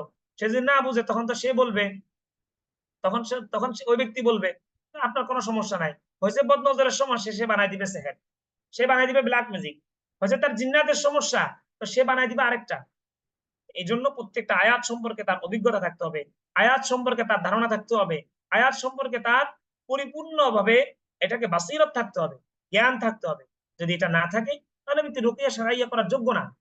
এখন যে ব্যক্তি রুকিয়া শারঈয়া করবে, এখন তার যোগ্যতা, ওই যে সাহাবায়ে কেরামের মতো তার এই যোগ্যতা তার ভিতরে আনতে হবে। ইমানি শক্তি, আমলি শক্তি, আলমি শক্তি, শারীরিক শক্তি। এই 4টা জিনিস তার ভিতরে থাকা জরুরি। এখন কথা হলো যে রোগ একটা মানুষের ভিতরে আসে কিভাবে? রোগ আসে কিভাবে? রোগ আসে, ইমাম গাজ্জালী রহমতুল্লাহ আলাইহি তার একটা কিতাবের মধ্যে লেখেন বিদায়াতুল হিদায়াহ। বিদায়াতুল হিদায়াহ কিতাবের মধ্যে ইমাম গাজ্জালী রহমতুল্লাহ আলাইহি উল্লেখ করছেন যে রোগ আসে 7টা অঙ্গের মাধ্যমে। 7টা দরজা, একটা মানুষের ভিতরে রোগ ঢোকার 7টা দরজা। 7টা দরজা কি কি? 1 হলো তার মুখ, 2 হলো তার নাক, 3 হলো তার চোখ, যদিও চোখকে আগে উল্লেখ করেছেন তিনি, চোখ হলো তার 1 নম্বরে চোখ। হ্যাঁ, তো চোখকে বলা হয়েছে আল আইনু সাহামুম মিন সিহাম ইবলিস, যে চোখ হলো শয়তানের একটা তীর, যে এটা দিয়ে শয়তান একটা মানুষের ভিতরে প্রবেশ করে। এখন চোখ, নাক, মুখ, কান 4টা হলো আমার উপরে, 2টা আর 2টা হলো হাত এবং পা, এটা হলো 6টা। 7 নাম্বার হলো লজ্জাস্থান। এই 7টা অঙ্গ যখন কবিরা গুনাহে লিপ্ত হয় তখন এই 7টা দরজা দিয়ে তার কাছে মানে প্রতিনিয়ত শয়তান তার ভিতরে আসে। এখন এই দরজা বন্ধ করার মাধ্যম কি? হ্যাঁ, গুনাহ হতেই পারে, আমরা বনি আদম হিসেবে আমাদের গুনাহ হবে, তওবা করার সাথে সাথে এই দরজাগুলো বন্ধ হয়ে যায়। তাহলে আমি যখন কোনো অঙ্গের দ্বারা গুনাহ করেছি, তো দেখবেন এই অঙ্গের মাধ্যমে তার ভিতরে যে শয়তান তার ভিতরে চলে আসতেছে, এবং শয়তান এসে আমাদের বোনদের ক্ষেত্রে, ভাইদের ক্ষেত্রে শয়তান কোথায় এসে বসে? তো এগুলো আমাদের যারা বড় বড় রাকিরা আছেন, যারা রুকিয়া শারঈয়ার উপর অভিজ্ঞ, তারা বলেছেন যে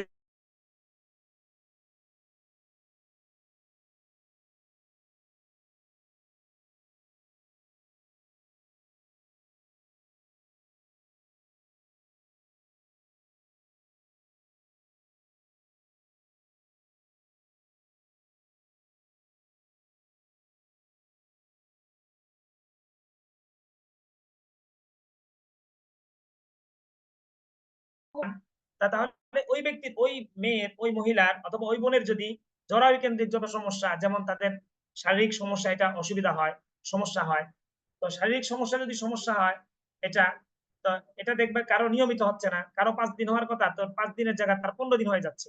কোনো একজন ব্যক্তির, কোনো একজন বোনের তার সমস্যাটা আহ মানে 3 দিনে শেষ হয়ে যাওয়ার কথা, তার সেটা 3 দিন পার হয়ে আরো বেশি চলে যাচ্ছে। আবার কারো কারো দেখা যাচ্ছে যে সে কখনো মানে তার সমস্যা হচ্ছেই না। এগুলা সব শয়তানের দ্বারা হয়। এটা একটা ঘটনা হাদিসের মধ্যে আসছে। আব্দুল্লাহ ইবনে মাসউদ রাদিয়াল্লাহু তাআলা আনহু ঘটনা। এক সাহাবী, মহিলা সাহাবী, তিনি তার কাছে আসে বললেন যে তিনি যখনই বাইতুল্লাহ তাওয়াফ করতে যান, তখনই তিনি দেখেন যে তার বাইতুল্লাহ, আমরা জানি বাইতুল্লাহ তাওয়াফ করার নিয়ম হলো যে আমাদের মা বোনদের জন্য হলো পর্দার সাথে তাদের বাইতুল্লাহ তাওয়াফ করা পবিত্রতার সাথে তাদেরকে বাইতুল্লাহ তাওয়াফ করতে হয়, অপবিত্র অবস্থায় বাইতুল্লাহ তাওয়াফ করা নিষেধ। তাহলে ওই ব্যক্তি যদি বাইতুল্লাহ তাওয়াফ করে, তাহলে বাইতুল্লাহ তাওয়াফের জন্য তার পবিত্রতা শর্ত। এখন ওই সাহাবী তিনি যখন তাওয়াফ করতে যাচ্ছেন, মসজিদে বাইতুল্লাহর গেটের মধ্যে যখন আসে, তখনই তিনি দেখেন যে রক্ত দেখা যাচ্ছে। তো তখন তিনি বাসায় চলে আসার পর আবার দ্বিতীয়বার গেলেন, আবার একই অবস্থা, বাসায় আসলে সুস্থ, যখন বাইতুল্লাহর সামনে যায় তখনই তিনি অসুস্থ অনুভব করেন। আবার বাসায় চলে আসেন সুস্থ, আবার বাইতুল্লাহর সামনে যান, আবার তিনি অসুস্থতা অনুভব করছেন। এইভাবে তিনি 4বার এরকম তার ঘটনা ঘটে। তখন তিনি আব্দুল্লাহ ইবনে মাসউদ রাদিয়াল্লাহু তাআলা আনহু কাছে গিয়ে বলেন যে আমার এই সমস্যা হচ্ছে। আব্দুল্লাহ ইবনে মাসউদ রাদিয়াল্লাহু তাআলা আনহু তাকে বলতেছেন ইন্নাহু শাইতানুন ইয়ারকুদু বিরিজলি, যে এই জায়গার মধ্যে শয়তান বসে আছে, সে পা দ্বারা আঘাত করতেছে, এই জন্য তোমার ব্লাড দেখা যাচ্ছে। তাহলে সাহাবায়ে কেরাম বেশি বুঝেছেন না আমরা বেশি বুঝেছি? সাহাবায়ে কেরাম হাদিস ও কোরআনকে বেশি বুঝেছেন না আমরা বেশি বুঝেছি? তো তখন তাকে আব্দুল্লাহ ইবনে মাসউদ রাদিয়াল্লাহু তাআলা আনহু বলতেছেন, ঠিক আছে তুমি ইবাদত, তুমি তাওয়াফ শুরু করো, দেখবা বন্ধ হয়ে যাবে। ঠিকই ওই সাহাবী তিনি যখন তাওয়াফ শুরু করেছেন, তার অটোমেটিক তার এটা বন্ধ হয়ে গেছে, অসুবিধা তার দূর হয়ে গেছে। এখন শয়তানের কাজ কি? শয়তানের কাজ হলো মানুষকে ইবাদত থেকে বাধা দেয়া। শয়তানের কাজ হলো ইবাদত থেকে বাধা দেয়া। এখন দেখেন, যারা আল্লাহ তাআলার ইবাদত বন্দেগী করে না, তাদের কোনো সমস্যা নাই। যে আল্লাহ তাআলা ইবাদত বন্দেগী করে, সে কোরআন পড়তে গেলে পড়তে পারে না, মাথা ব্যথা তৈরি হয়, এটা শয়তান করতেছে। কোন একটা মাধ্যমে আমার ভিতরে শয়তান প্রবেশ করেছে, আর শয়তান আমার এই কারণগুলা তৈরি করেছে। এখন আমাদের কাছে বুঝে আসে একটা জিনিস, যে ডাক্তার যখন বলে, সায়েন্স যখন বলে যে একটা শিশু যখন মাটিতে খেলাধুলা করে, তখন মাটির যে জীবাণুগুলো তার হাত এবং পায়ের দ্বারা তার ভিতরে ঢুকে এবং তার পেটের মধ্যে কৃমি হয়। এটা আমাদের পরিপূর্ণ বিশ্বাস, কারণ সায়েন্স আমাদেরকে বলেছে, এজন্য আমরা এটাকে বিশ্বাস করেছি। অথচ কোরআন আমাদেরকে যখন বলে, এগুলোকে আমাদের বিশ্বাস হয় না। হাদিস যখন আমাদেরকে বলে তখন আমাদের এটা বিশ্বাস হয় না। হাদিসের মধ্যে বলা হয়েছে ইন্না শাইতানা ইয়াজরি মিনাল ইনসানি মাজরাদ দাম, শয়তান মানুষের শিরায় উপশিরায় চলার মতো ক্ষমতা রাখে। কিন্তু এটা আমি বুঝি না, আমার কাছে এটা বিশ্বাস হয় না। যখন বলা হয় শয়তান তার ভিতরে প্রবেশ করেছে, কিন্তু তখন আমার কাছে এটা বিশ্বাস হয় না যে শয়তান আমার ভিতরে আসছে। শয়তান আমার ভিতরে কাজ করতে পারে। শয়তান একটা মানুষের ভিতরে চাইলে তার শারীরিক যে কোনো ধরনের পরিবর্তন সে ঘটাতে পারে। শয়তান একটা মানুষের, বিশেষ করে আমাদের একটা অভিজ্ঞতা থেকে বলা, এটা আমরা বলি না যে শতভাগ যে এটা সম্পূর্ণ শয়তান থেকে হয়।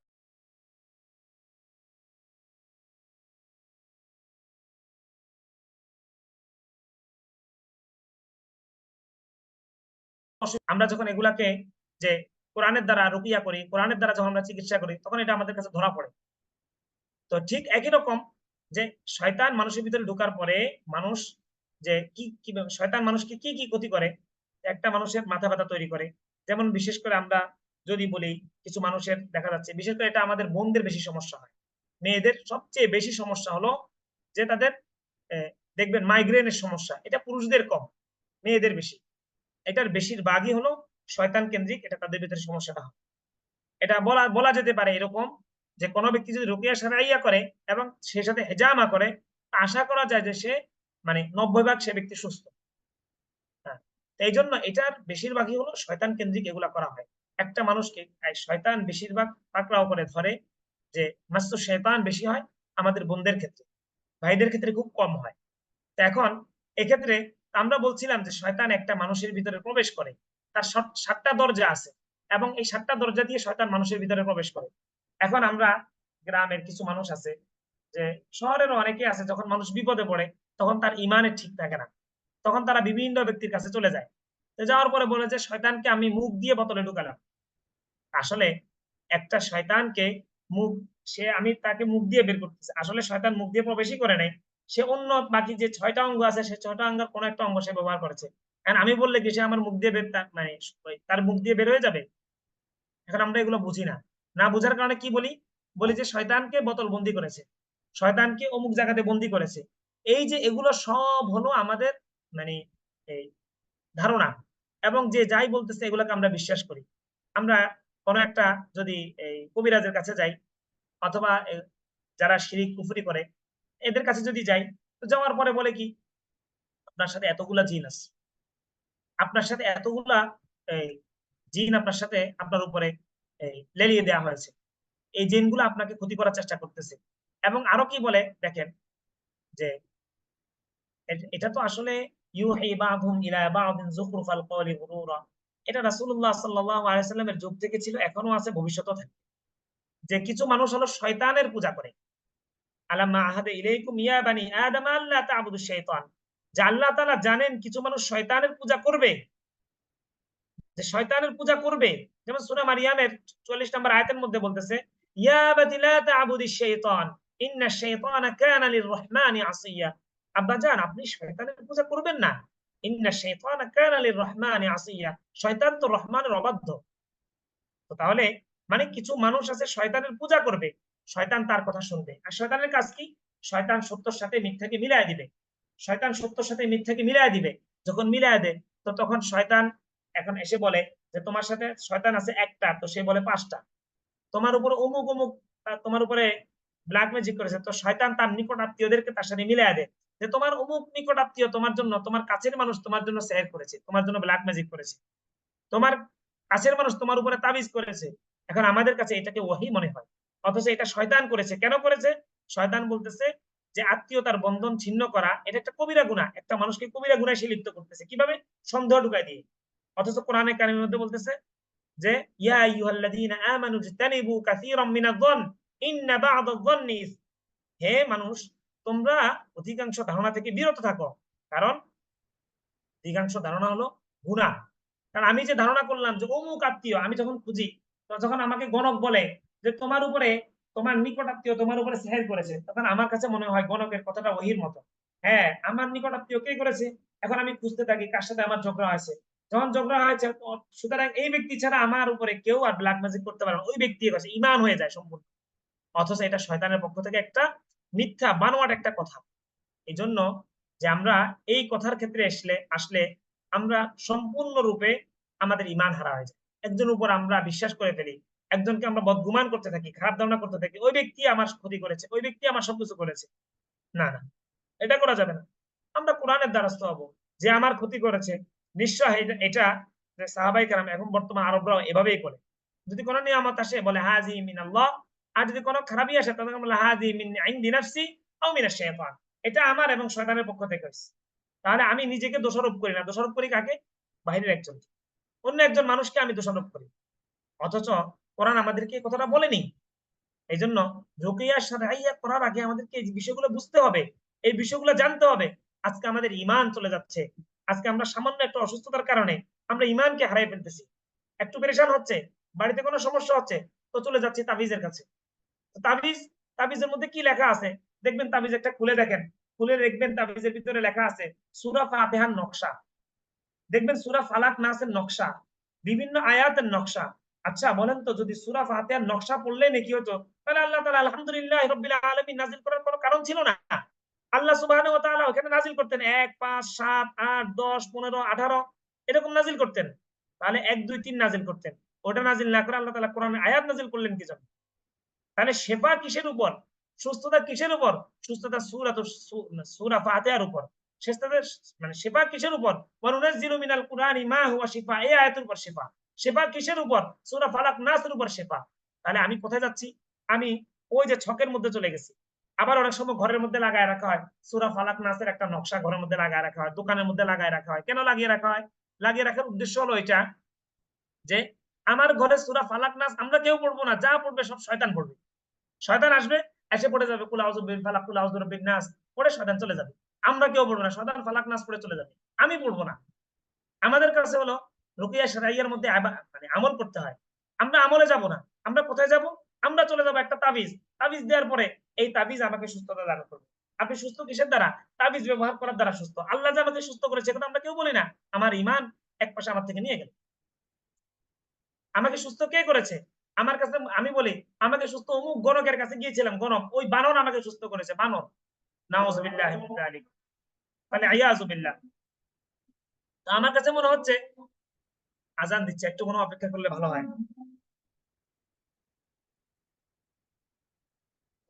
বাহ।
জি, তো এখন আমরা কি করি যে আমাদের ঘরে যখন কোনো সমস্যা হয় তো আমরা ঘরের মধ্যে সূরা ফালাক নাস লাগায় রাখি। উদ্দেশ্য হলো এটা আমি পড়বো না, ওই আমাদের ঘরের মধ্যে যা আসছে এটা ওই কবিরাজ যেটা দিয়েছে আমি কবিরাজেরটাই পড়বো।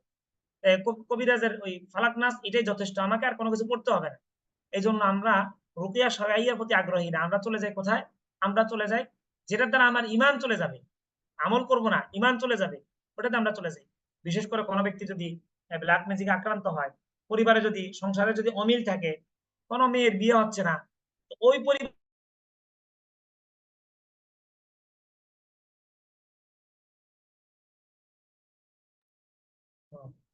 সরি, তো আমরা একটা বিষয় একটু চিন্তা করি যে আমরা কখনো রুকিয়া শারঈয়ার উপরে আসি না কেন? রুকিয়া শারঈয়ার উপরে আসি না এই জন্য রুকিয়া শারঈয়া আমল করতে হয়। আর আমরা যে এই বিভিন্ন ধরনের কবিরাজ গণকের কাছে যাই, বানরের কাছে যাই, যাই কেন? যে ওখানে গেলে আমার আমল করা লাগে না, বানর যে তাবিজ দিয়েছে ওইটাই আমার যথেষ্ট। অমুক জিনের কাছে যাই, তো জিন যদি তাবিজ দেয় তাহলে ওই তাবিজটা আমার কাছে যথেষ্ট, এটা ওয়াহি। আমার রুকিয়া শারঈয়া আমি করব না, আমি ওটার উপরে থাকবো। এখন একটা বিষয় একটু চিন্তা করে দেখেন, যে ঘরের মধ্যে এই রোগে আক্রান্ত কারা কারা, এটা যদি আমরা সংক্ষেপে যদি বলি তাহলে দেখবেন আমাদের ঈমান চলে যাচ্ছে কিভাবে। কোন ঘরে একটা বিবাহ উপযুক্ত মেয়ে আছে, তার বিয়ে হচ্ছে না। কোন ঘরে দেখবেন যে খুব সংসারে অমিল। এরপরে হলো মানে কোন ঘরে জিন্নাত দ্বারা আক্রান্ত, জিন্নাত বলতে শয়তান দ্বারা আক্রান্ত, জাদুতে আক্রান্ত। এই ধরনের ব্যক্তিদেরকে দেখবেন, যদি মানুষ যদি বলে যে তুমি দুনিয়ার ওপারে গিয়ে আরেকজনের কাছে সাক্ষাৎ করে আসো, সেই ব্যক্তি তোমাকে একটা তাবিজ দিলে ভালো হয়ে যাবে, তো আমরা ওখানে পর্যন্ত যাবো। অথবা এমন কোন রোগ যে ডাক্তার ধরতে পারতেছে না, এখন দুনিয়া যত কবিরাজের কাছে যাওয়া দরকার সব জায়গায় যাবে। যদি কুফরি কালামের কাছে যদি যাওয়া লাগে তো সেখানেও যাবে। যদি বলে যে মানে হিন্দু ব্যক্তির কবরের মাটি এনে তার পূজা দিতে হবে, তার এখানে তাবিজ বানাইতে হবে, ওই মাটিটা পর্যন্ত সংগ্রহ করে, অথচ তারপরও আমলে আসে না।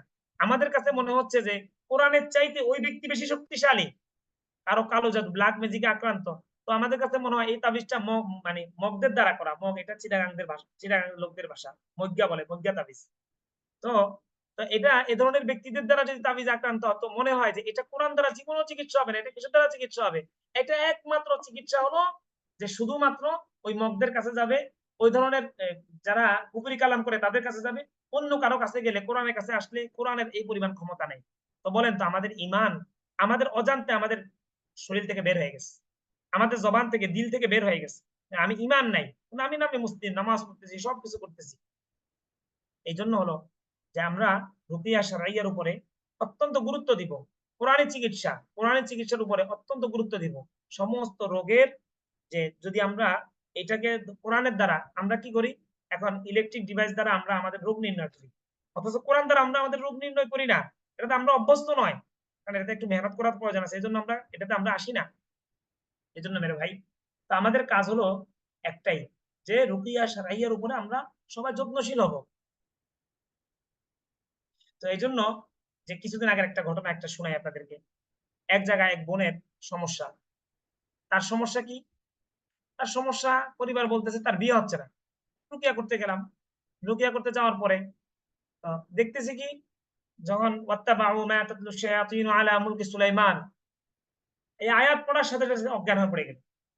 এখন এই আয়াতের সাথে সে অজ্ঞান হয়ে পড়ে যাওয়ার কারণটা কি?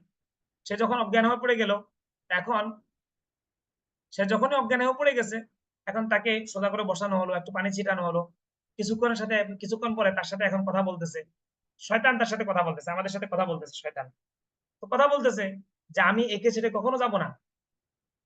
কেন যাব না? তার বিয়ে হচ্ছে না, যে আমি তাকে ভালোবাসি, আমি তাকে ছেড়ে কখনো যাব না। শয়তান তাকে ভালোবাসে, বিয়ের যতগুলো আসে শয়তান নানান ভাবে এটাকে সে বিরত রাখতেছে। এখন কোরআন একটা আয়াত পড়লাম, আয-যানিয়াতু ওয়াজ-যানি ফাজলিদু কুল্লা ওয়াহিদিন মিনহুমা মিয়াতা জালদা, যে এই আয়াত যখন তেলাওয়াত করা হচ্ছে সে চিৎকার দিয়ে উঠতেছে। যখন আয-যানিয়াতু ওয়াজ-যানি ফাজলিদু কুল্লা ওয়াহিদিন মিনহুমা মিয়াতা জালদা, এই আয়াত যখন পড়া হচ্ছে সাথে সাথে চিৎকার দিয়ে উঠতেছে। কেন? যে একটা শয়তান তার সাথে এমন ভাবে থাকতেছে যে এই আয়াতের অর্থ আপনারা দেখে নেবেন, আয-যানিয়াতু ওয়াজ-যানি ফাজলিদু কুল্লা ওয়াহিদিন মিনহুমা মিয়াতা জালদা, যে জেনাকারী জেনাকারিনী এক অপরকে যে 100 করে বেতের বাড়ি দাও। কোরআনের আয়াত হলো এটা। তা এখন তার মানে এই আয়াতের সাথে তার সম্পর্ক কি? তার মানে এই আয়াতের সাথে সম্পর্ক হলো শয়তান তার সাথে ফিজিক্যাল রিলেশন করতেছে। এখন এই জন্য যে এই আয়াত যখন পড়া হচ্ছে সে চিৎকার দিয়ে উঠতেছে, এটা কি বুঝে আসবে কারো কাছে? তাকে তো মারাও হচ্ছে না, কোনো কিছু করা হচ্ছে না, চিৎকার করতেছে কেন? এই আয়াত অটোমেটিক শয়তানকে মার দিচ্ছে। এরপরে কিছুক্ষণ পরে ওই বোন বলতেছে যে আমি আমার হাতের মধ্যে ব্যথা অনুভব করতেছি। তো হাত মোজা সরানোর পরে তার মাকে দেখানো হচ্ছে যে প্রত্যেকটা হাতের মধ্যে যে মানে যে আমরা চিরুনি দিয়ে দাগ দিলে যেরকম দাগ হয়ে যায়, নখের দাগ রয়ে গেছে, পিঠের মধ্যে নখের দাগ রয়ে গেছে, পায়ের মধ্যে তার নখের দাগ রয়ে গেছে। তার মানে শয়তান, এটা তো ঢাকা ছিল, কিভাবে দাগ হলো? শয়তান করেছে। এটা তো চাক্ষুষ দেখা।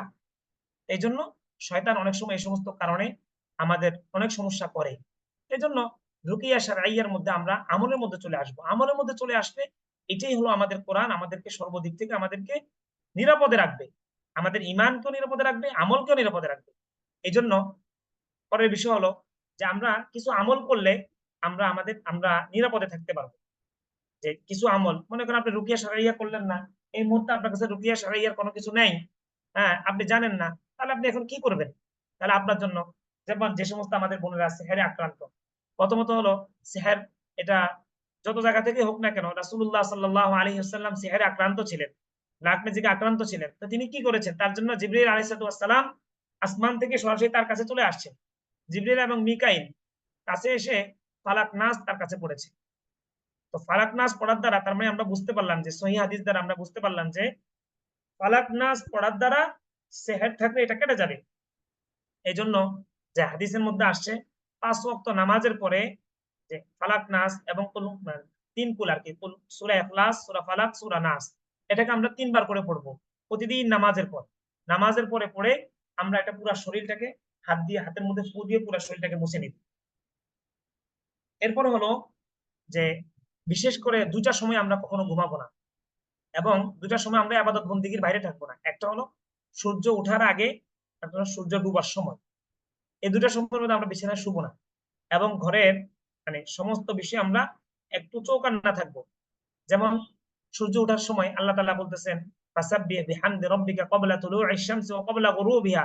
সূর্য ডুবার সময়, সূর্য ওঠার সময় তোমরা আল্লাহ তাআলা প্রশংসা করো। কেন?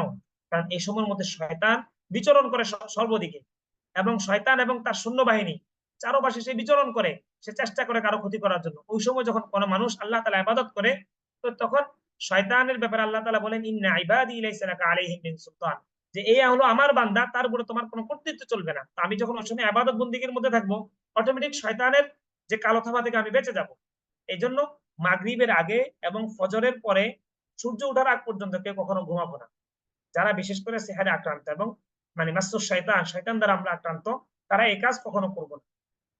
সেই সাথে আয়াতুল কুরসি নিয়মিত 5 ওয়াক্ত নামাজের পরে পড়বো, সূরা ফাতিহার আমল নিয়মিত করব। এছাড়াও আমরা আরো একটা আমল করতে পারি। যেমন হাদিসের মধ্যে আসছে কারো শরীরের মধ্যে বিভিন্ন জায়গা ব্যথা হয়, মাথায় ব্যথা, পেটে ব্যথা, বিভিন্ন ধরনের ব্যথা আমরা অনুভব করি। এই ব্যথাগুলোর ক্ষেত্রে আমরা কি করব? আমরা এটার জন্য হাদিসে বর্ণিত দোয়া আছে, বিসমিল্লাহ বিসমিল্লাহ বিসমিল্লাহ, 3 বার বিসমিল্লাহ পড়বে। পড়ার পর আউযু বিইজ্জাতিল্লাহি ওয়া কুদরাতিহি মিন শাররি মা আজিদু ওয়া হাদির, এটা 7 বার পড়বে। আউযু বিইজ্জাতিল্লাহি ওয়া কুদরাতিহি মিন শাররি মা আজিদু ওয়া হাদির, এটা 7 বার পড়ব। এটা 7 বার পড়ার দ্বারা আমার যদি কোনো ব্যথা, কোনো কিছু থেকে থাকে, এটা পরীক্ষিত আমল, যদি কোনো সমস্যা থেকে থাকে ইনশাআল্লাহ আমার এগুলা সমাধান হয়ে যাবে। এরপরে আরেকটা বিষয় হলো যে সকাল বিকাল আদিয়াতুল মুহাফাজা, সকাল বিকালের যে দোয়া আছে, এগুলা আমাদের এখানেও আইওয়ামেও এগুলা সংরক্ষিত আছে। ওনারা আপনাদেরকে চাইলে হেল্প করবে, দিয়ে দিবে ইনশাআল্লাহ। আর এছাড়াও আমরা চাইলে প্লে স্টোর থেকে হেফাজত কি দোয়া এই নামে একটা অ্যাপস আছে। এই অ্যাপসের 2 নাম্বার চ্যাপ্টার হেফাজত কি দোয়াই লেখা আছে। তো এই দোয়াটা আমরা সকাল বিকাল এগুলো পড়বো, মাত্র 1 থেকে 20 পর্যন্ত পড়লে আমাদের যত ধরনের সমস্যা আছে এই সমস্যাগুলো আমাদের সমাধান হয়ে যাবে। এরপর আরেকটা হলো আমাদের যে সমস্ত বোনদের বিয়ে হচ্ছে না, আমরা কিছু আমল করতে পারি। একটা হলো কোরআনে বর্ণিত আমল, রব্বি আনজিলনি লিমা আনজাল রব্বি ইন্নী লিমা আনজালতা ইলাইয়া মিন খায়রিন ফাকির, রব্বি ইন্নী লিমা আনজালতা ইলাইয়া মিন খায়রিন ফাকির, এটা আমরা বারবার পড়বো। তারপর হলো আরেকটা দোয়া, এটা যদি হলো যাদের সন্তান হয় না তাদের জন্য এই দোয়াটা, কিন্তু এটা আমরা এটা হলো মুকাদ্দাম, দোয়ার মুকাদ্দাম, যে রব্বানা হাব লানা মিন আজওয়াজিনা ওয়া যুররিয়াতিনা কুররাতা আয়ুনিন ওয়াজআলনা লিল মুত্তাকিনা ইমামা। এই দোয়াটা আমরা বেশি বেশি আমল করতে পারি। সেই সাথে আরেকটা আমল আমরা করতে পারি, এটার জন্য আমাদেরকে একটু প্লে স্টোরের সাহায্য নিতে হবে। সেটা হলো এটা এটা কোরআন এবং হাদিসে বর্ণিত না, এটা হলো বড়দের আমল। এই আমল এবং মানে মুজাররাব, পরীক্ষিত একটা আমল। আমি নিজেও একাধিকবার পরীক্ষা করেছি, আপনারা চাইলেও পরীক্ষা করতে পারেন। সেটা হলো প্রত্যেকের নাম। তো প্রত্যেকের নামটাকে আমরা ওই আদাদ ক্যালকুলেটর, এটা প্লে স্টোর থেকে ডাউনলোড করে নেবেন। ওখানে আরবিতে লিখবেন, আপনার নামটা আরবিতে কিভাবে লেখে এটা আগে জেনে নেবেন। আরবিতে লেখার পরে ধরেন কারো নাম, আমি আমার নামটাই লিখলাম। আমার নাম লেখার পরে যেই সংখ্যাটা আসবে ওই সংখ্যা অনুযায়ী এটা আমরা পড়বো ইয়া জামিউ ইয়া কারীম। হ্যাঁ, ইয়া জামিউ ইয়া কারীম, ইয়া জামিউ ইয়া কারীম। সারাদিনে যতগুলা সংখ্যা আসে, 200 বার আসতে পারে, 200 বেশি আসতে পারে, যতবার আসুক, কারো বেশি কম বেশি নামের অনুযায়ী, এটাকে হরুফুল হিজা বলা হয়। প্রত্যেক অক্ষরের সাথে একটা করে সংখ্যা দেওয়া আছে, ওই সংখ্যার যোগ সংখ্যা যা হয়, যোগফল যা হয়, আপনার নামের সমস্ত যোগফল অনুযায়ী ইয়া জামিউ ইয়া কারীম, ইয়া জামিউ ইয়া কারীম। এটা আমার অনেক পরীক্ষিত। আলহামদুলিল্লাহ, আমি যতজনকে আমল দিয়েছি ততজন মানে আলহামদুলিল্লাহ প্রত্যেকের ব্যাপারে আমি রেজাল্ট পেয়েছি। এটা কোরআন এবং হাদিসে বর্ণিত না, এটা আমাদের বড়দের যারা আমলওয়ালা মানুষ তাদের আমল থেকে প্রমাণিত। এটা আমি আরেকবার বলছি, আদাদ ক্যালকুলেটর, এটা আপনি প্লে স্টোর থেকে ডাউনলোড করে নেবেন। ওখানে আরবিতে আপনার পুরো নামটা আপনি লিখে দিবেন। লিখে দেওয়ার পরে যা আসবে, যে সংখ্যাটা আসবে ওই সংখ্যা অনুযায়ী ইয়া জামিউ ইয়া কারীম, ইয়া জামিউ ইয়া কারীম, এটা আমরা বারবার করব। আবার কিছু ভাই বোন আছেন যাদের সন্দেহ রোগ, কোনো কাজ, উজু করলেন, পাটা ধোয়া হয় নাই, মনে হয় তো পা ধুতেই আছে, এক বালতি পানি শেষ, কিন্তু তাও পা ধোয়া হয় নাই, গোসল করতে গেলে সহজে বের হয় না। এই ধরনের এছাড়াও আরো অনেক সমস্যা থাকে। সন্দেহ রোগ যাদের, ওসিডি যাদের আছে, তাদের জন্য হলো যে কোনো কাজ, ওসিডির এক সাহাবীর ছিল সন্দেহ রোগ, তিনি পেশাব করতেন তো হাঁটতে চলতে মনে হয় যে তার মনে হয় পেশাব করতেছে। তো রাসূলুল্লাহ সাল্লাল্লাহু আলাইহি সাল্লাম তাকে শিখিয়ে দিয়েছেন যে তুমি একটু পানি নাও, পানি নিয়ে তোমার লজ্জাস্থানের দিকে মেরে দাও, তাহলে এই পানিটা তোমার শরীরের সাথে মিশে দেওয়ার দ্বারা তোমার মন থেকে বের হয়ে যাবে যে না, আমার কোন এখানে আমার কোনো পেশাব লাগে নাই, বরং যা আছে এটা আমার পানি। এরপর আরেকটা এই সন্দেহ রোগের ক্ষেত্রে আমল, হাদিসে বর্ণিত আমল, সেটা হলো মনকে এভাবে বুঝানো যে আমি এটার উপরেই থাকবো। ঠিক আছে, আমার পা ধোয়া হয় না, আপনি দেখেন যে ভালোভাবে আপনার পা ধোয়া হয়ে গেছে, আপনার হাত ধোয়া হয় না, কিন্তু দেখেন আপনার হাত ধোয়া হয়ে গেছে, কিন্তু মন বলতেছে ধোয়া হয় নাই। মন বলছে, এটা হলো মনের রোগ। তো যখন এই সমস্যাগুলো হবে, তখন সাথে সাথে আপনি কি করবেন, ঠিক আছে আমি আজকে এভাবেই ওযু ছাড়াই নামাজ পড়ব। কিছুদিন করেন, ইনশাআল্লাহ আল্লাহ চাইতে আপনার এটা আপনার থেকে দূর হয়ে যাবে। এরপরে হলো যারা অতিরিক্ত ভয় করে, ভয় বেশি করলে তাদের জন্য হলো সূরা তাহা এর 68 নম্বর আয়াত, কুলনা লা তাখাফ ইন্নাকা আনতাল আ'লা। আল্লাহ তাআলা বলতেছেন তুমি ভয় করো না। এটা হযরতে মূসা আলাইহিস সালাম কে বলছেন। এই আয়াতের হুকুম এখনো পর্যন্ত মানে বাস্তবায়িত হচ্ছে। তো এই আয়াতের হুকুম এখনো বহাল আছে। তো সেটা হলো কুলনা লা তাখাফ ইন্নাকা আনতাল আ'লা, যে আল্লাহ তাআলা বলছেন তুমি ভয় করো না, তুমিই বিজয়ী হবে। তো শয়তান আমার মনের মধ্যে ভয় তৈরি করেছে, তো আমি এই ভয়ের ব্যাপারে বলবো যে না, তুমি ভয় করো না, তুমিই বিজয়ী হবে। এখন আমি বিজয় হব, এটা আমি আমার বুকের মধ্যে হাত দিব, বাম পাশে হাত দিয়ে বলবো কুলনা লা তাখাফ ইন্নাকা আনতাল আ'লা। যাদের অতিরিক্ত ভয় হয়, যে সমস্ত শিশু বাচ্চাদের ভয়, তাদের ক্ষেত্রে তার বুকে হাত দিয়ে বলবো কুলনা লা তাখাফ ইন্নাকা আনতাল আ'লা, লা তাখাফ ইন্নাকা আনতাল আ'লা। এইভাবে আমরা কিছু আমলের মধ্যে চলে আসি, তো দেখবেন যে ইনশাআল্লাহ আমাদের যত ধরনের সমস্যা আছে, আল্লাহ চাইলে সমস্ত ধরনের সমস্যা আমাদের দূর হয়ে যাবে। আল্লাহ তাআলা আমাদের সবাইকে যে কথাগুলো বলা হলো, কোরআনের চিকিৎসার ব্যাপারে যে আহ্বান করা হলো, আল্লাহ তাআলা আমাদের ঈমান হেফাজতের জন্য আমাদেরকে কোরআনের চিকিৎসা আসার তৌফিক দান করেন। ওয়া মা আলাইনা ইল্লাল বালাগ।